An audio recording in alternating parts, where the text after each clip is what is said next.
Bonjour et bienvenue sur Coparents. Aujourd'hui, je vais vous parler de nouveaux petits conseils pour l'endormissement de votre bébé, des petites choses importantes. J'avais très envie de vous dire que quand vous allez coucher votre enfant, en fait avant vous êtes allé le chercher dans le mode de garde que vous avez choisi, des fois c'est peut-être un petit peu tard, des fois c'est tôt, tant mieux. Il faut que vous donniez des temps de qualité à votre enfant. Je me comprends. C'est-à-dire que quand vous êtes avec bébé, si vous terminez tard, par exemple, la soirée va se passer très très vite. Quand vous êtes à deux, papa, maman, il faut que vous soyez des collaborateurs à ce moment-là. Donc, qu'est-ce que je veux dire quand je dis qu'il faut être, c'est des temps présents? Ça veut dire que quand vous êtes avec bébé, vous êtes avec lui. Vous n'êtes pas en train de regarder la télé, vous n'êtes pas sur votre téléphone, vous n'êtes pas en train de faire d'autres choses. Des fois, c'est compliqué, ça je vous l'accorde. Mais essayez de lui donner des temps de qualité, des temps de partage, des temps agréables. Donc, effectivement, si par exemple vous pouvez être deux avec votre binôme homme-femme, et bien en fait, du coup, vous allez pouvoir un qui prépare le repas, un qui va jouer avec bébé. Donc ça déjà, ça c'est déjà une réponse en temps de qualité. Ensuite, celui qui aura préparé le dîner pourra peut-être, ou alors l'autre qui sera en train de jouer, un qui fait le repas, un qui joue avec ou qui donne le bain par exemple, et inversement. Donc du coup, bébé pourra passer du temps un petit peu avec un de ses parents et puis un petit peu avec l'autre, mais on est ensemble. Je sais que c'est pas facile, je sais que c'est difficile des fois de mettre en place, mais quand ils sont tout petits, ils ont vraiment besoin de ce temps-là avec le parent. Parce que du coup, dans la journée, ils ne nous voient pas, et puis finalement, quand on fait le décompte des heures, ça fait pas beaucoup de temps avec le parent. Donc déjà, ça. Du coup, il faut que ce soit des moments qui sont conviviaux. Donc essayez, pas de tension, pas d'agacement, pas de tout ça. On éduque, on parle, on reste positif et on reste ensemble. Sachez que dans le couple, si vous êtes ensemble, et ça sera beaucoup plus agréable pour vous. Un qui prend le relais, on discute, voilà. Allez, et on souffle et on essaye d'y aller. C'est pas simple, je vous le dis encore une fois, mais vous pouvez le faire, ça j'en suis persuadée. En plus, à deux, c'est une équipe, ça peut se faire. Pour l'endormissement de bébé, donc une fois qu'il aura eu ses temps de qualité, pourquoi je vous parle des temps de qualité? Parce que finalement, il va moins vous réclamer sur toute la nuit, quoi, en clair. Là, j'ai passé du temps de qualité avec mon parent, donc c'est bien pour moi. J'ai pris mon quota émotionnel, mon quota de tout, et du coup, je vais pouvoir être plus dans les rituels, parce que je vous en ai parlé ça dans une de mes vidéos. Les rituels, c'est très très important, c'est sur les conseils également comment endormir bébé. Donc les petits rituels, toujours les choses dans le même sens, la même histoire, vous pouvez changer de temps en temps si l'enfant est ok. Voilà, il faut toujours rester dans les mêmes choses, la routine, ça leur plaît bien. Et du coup, au moment de l'endormissement, donc, vous pouvez soit lire l'histoire dans le lit, soit le lire dans le salon, tous les trois ensemble, et puis expliquer à votre enfant ce qui va se passer, le prévenir, le rassurer. Là, tu vois, et là, ça va être le moment qu'on aille se coucher, mon bébé. Vous l'embrassez, vous l'enlacez, vous lui parlez, vous lui dites ce qui va se passer. On va aller faire dodo parce que tu en as besoin. Il faut se reposer. Là, je vois que tu es fatigué. Alors, on va mettre la petite veilleuse, on va mettre la petite musique, ce qui lui plaît. Vous pouvez même enregistrer votre voix aussi. Il y a plein de sociétés qui font que vous pouvez enregistrer votre voix sur des comptines, des chansons, ce que vous voulez. Ça coûte un peu cher, vous pouvez le faire vous-même, c'est bien aussi. Et de diffuser ça dans la chambre de bébé. Du coup, s'il est beaucoup plus à écouter votre voix, il sera d'autant plus rassuré. Donc vous avez ces options-là. Donc toujours, voilà, la petite turbulette, on le met dans le lit, on met la tétine, voilà.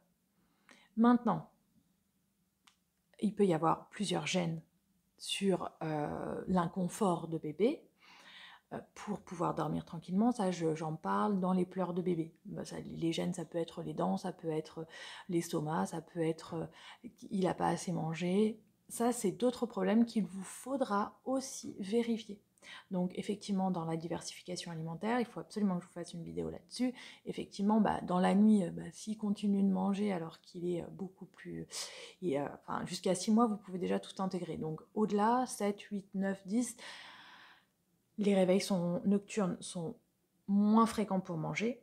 Ils sont pour d'autres choses, mais pas pour manger. Logiquement, il faut que vous donniez un petit peu plus à manger avant d'aller se coucher. Ce qui va faire que l'enfant va tenir beaucoup plus jusqu'au lendemain matin. Donc ça aussi, il va falloir le regarder. Sachez aussi qu'un bébé peut pleurer juste pour décharger. Ça va durer 2 petites minutes et c'est terminé. Après, un bébé peut pleurer jusqu'à 2 heures sans explication dans sa journée, comme ça. Donc bon, il n'y a pas nécessairement d'explication pour tout. Ils peuvent décharger aussi émotionnellement de leur journée, ils peuvent décharger de plein de choses. Mais voilà, il peut y avoir des pleurs inexpliqués.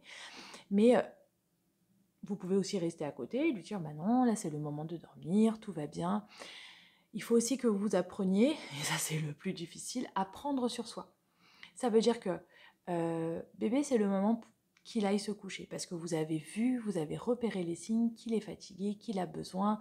Voilà, là c'est le moment. Allez, on se calme et vous êtes disponible. Vous n'avez pas un programme télé à aller regarder, vous n'avez personne à appeler. Je sais qu'on a envie de prendre du temps sur soi, surtout quand on a fait la journée de travail, plus le petit à s'occuper, plus... C'est aussi votre rôle de parent. Donc, on est détendu, on va prendre le temps qu'il faut pour passer avec bébé. En plus, les enfants sont des éponges, ils vont absolument tout ressentir. Donc, on prend le temps, on respire, on n'est pas à 10 000 à l'heure. Pendant ce temps-là, le binôme, lui, il aura quand même rangé la cuisine, potentiellement fait le linge, mais vous en parlez de tout ça. Il va falloir que vous vous coordonniez. Et ça, c'est le plus difficile. La première année pour les parents, c'est relativement compliqué. Et je le comprends, il n'y a aucun souci là-dessus.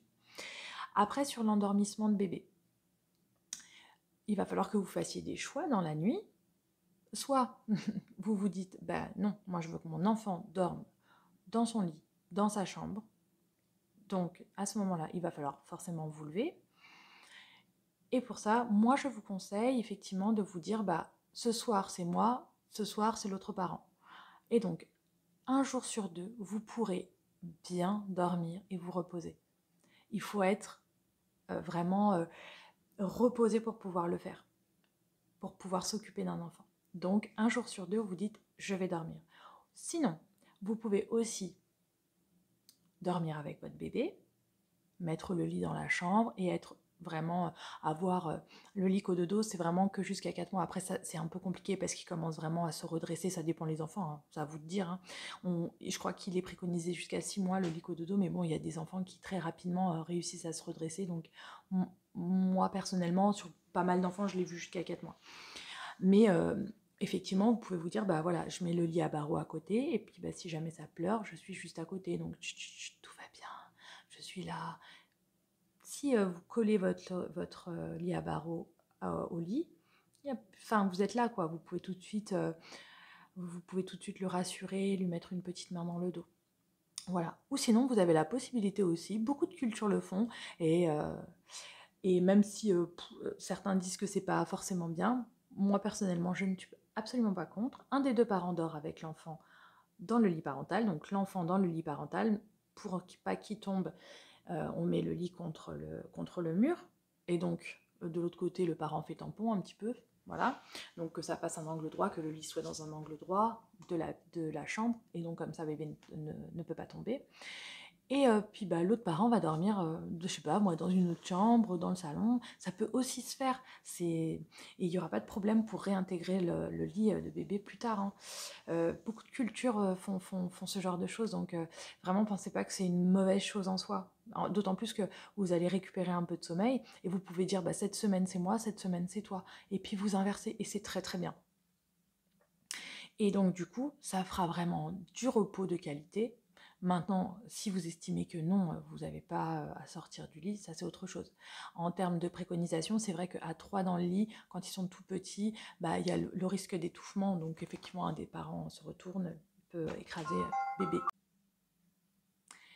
Donc voilà, vous avez déjà ces deux options-là, et donc vraiment le tout c'est de prendre le temps, pas de télé. Et voilà, donc je veux vraiment vous dire que les réveils nocturnes sont absolument normaux. Et de toute façon, il va y avoir des failles, entre guillemets, des failles, dans le sommeil de votre enfant jusqu'à ses 5-6 ans. Donc pour vous dire, vous avez le temps de voir venir. Donc c'est vrai que les solutions sont diverses.